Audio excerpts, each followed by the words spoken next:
Karl Denke, a devout, peaceful, generally respected citizen of Zebus, turned out to be a cannibal who killed 40 people. He pickled their flesh in jars and sold it on the Wrocław market as pork. It all came to light after Christmas of 1924. In Zebus's Museum of Household Goods, they decided it was quite an appetizing story and dedicated a little corner of the museum to him. On the table are, among other things, bloody knives and axes, and a meat grinder is attached to the table as well.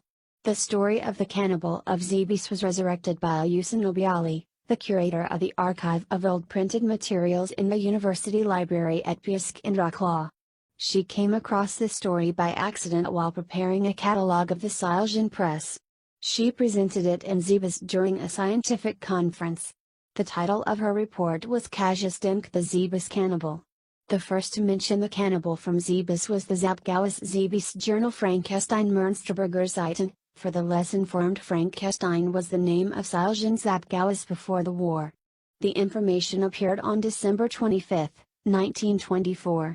A more thorough account was provided by Zebus's newspaper, published tri-weekly, Münsterberger Zeiten. From it, one could infer that this person, who carried the cross at funerals of the evangelist commune, and helped beggars and people in need, was a monster.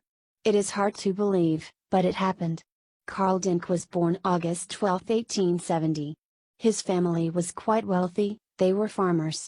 Karl was a hard child to raise. He ran away from home at the young age of 12.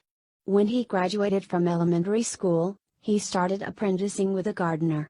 He started life on his own at the age of 25.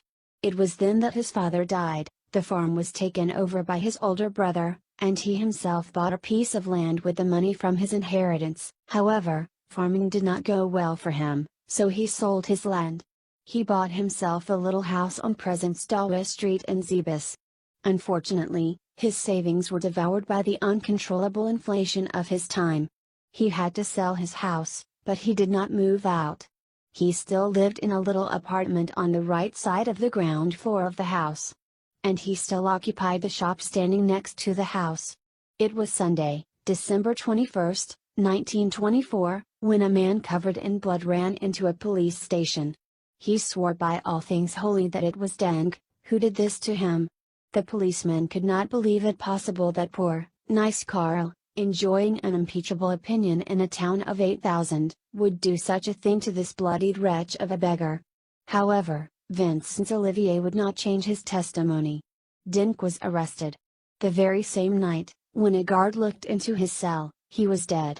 He had hanged himself. How desperate he must have been to do it with a noose made from a handkerchief. After the corpse was returned to the family, the policeman went to his house. It was Christmas of 1924, the happy day, on which the Lord of the universe was born. But, the Christmas Eve of 1924 was a sorrowful one. The economical crisis abound, money was losing its value from one day to the next, and a regular family could not afford to put anything decent on their table. The policemen were saddened even more.